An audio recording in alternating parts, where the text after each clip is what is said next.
about the end time, I always like to bring up a few items that are current in the world today that underscore the not only the significance but also the accuracy of biblical prophecy. Here's an article I thought was interesting. Over 250 significant earthquakes shook the world in a 7-day period in February 2010. That happened after the Great Chile earthquake.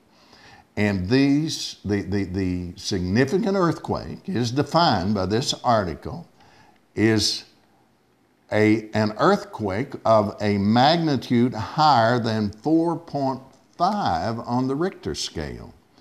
And to be exact, 258 earthquakes were recorded around the world in a 1-week period, and they take place, and here are the nations, not only Chile, but Ecuador, Argentina, Afghanistan, the Philippines, Japan, Guatemala, Iran, and China. Well, this is, Jesus prophesied this. And somebody always says, well, we've always had earthquakes. This isn't news. Anybody could have made a prediction like that, and it would have appeared accurate. But Jesus made an astounding statement. I want you to think about it just a minute. And that is, he said that these signs that he was talking about that are recorded in Matthew 24, he was talking about the famines that were going to take place. He was talking about the epidemics that were going to take place. And then he mentioned earthquakes. He said these are the beginning of birth pangs. And as we approach the end time, the birth pangs are going to be more frequent and they are going to be more intense. And you see, Paul talked about this in another way, not just the geophysical and the natural disasters that are going to take place in the end time, but he said that man himself was going to become more sinful. I know that isn't a popular term today, but as we approach the end time, that we're going to see this happen. And he says this when he writes to Timothy. He said that in the last days, perilous times or dangerous times will come because men will be. And then he sets forth a list of the sins of nature and of the flesh that men are going to have as we come into the end time. Read the other day that the International Monetary Fund is wanting and talking to different countries about levying on banks a certain taxation. So we're coming into a world taxation. And then Gordon Brown of the United Kingdom said not long ago that what we need is a world constitution. Okay, now all of this, if we got a world constitution, are we a world government? I mean, this is, you can see where it's going. Now, I want you to just think with me just a little bit, and I'm going to give you some more things here that really ought to challenge us in our thinking about where the world is really going. Here is something that happened just recently in a survey in Germany.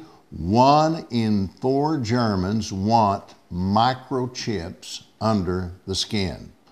I mean, this is an entire country that has been polled and a random sample taken, and and what they're finding out is that for certain benefits, people are willing to have chips put under their skin. And we might as well get ready for chipping. They're doing it in pets. They're advocating it for those with Alzheimer's diseases.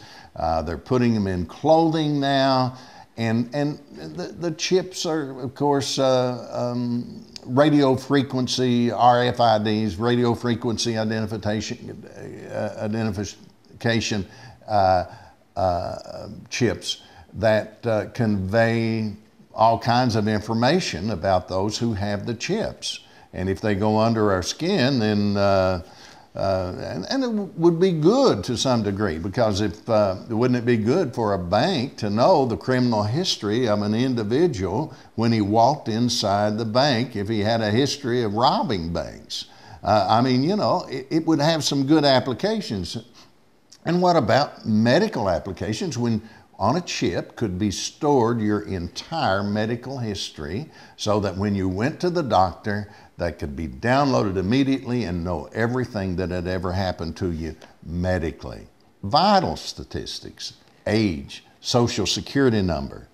And then you link that to voluminous government files that are being, right now, they are being collected on every individual in the United States, that would give them, where government could access information about voter registration, gun purchases, and now even ammunition purchases. Are you following me where this can soon go? I mean, the technology is already here.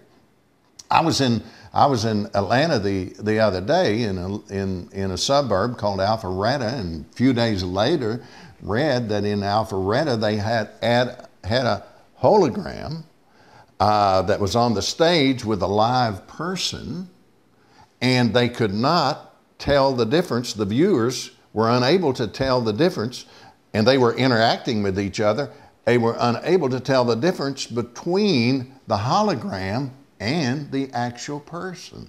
Well, I mean, this ought to ring a bell in somebody's mind, because the Bible tells us that the false prophet is going to be able to give life to the image of the beast, that all men, the beast of Revelation, the coming world ruler, that all men might worship him who are up on the earth.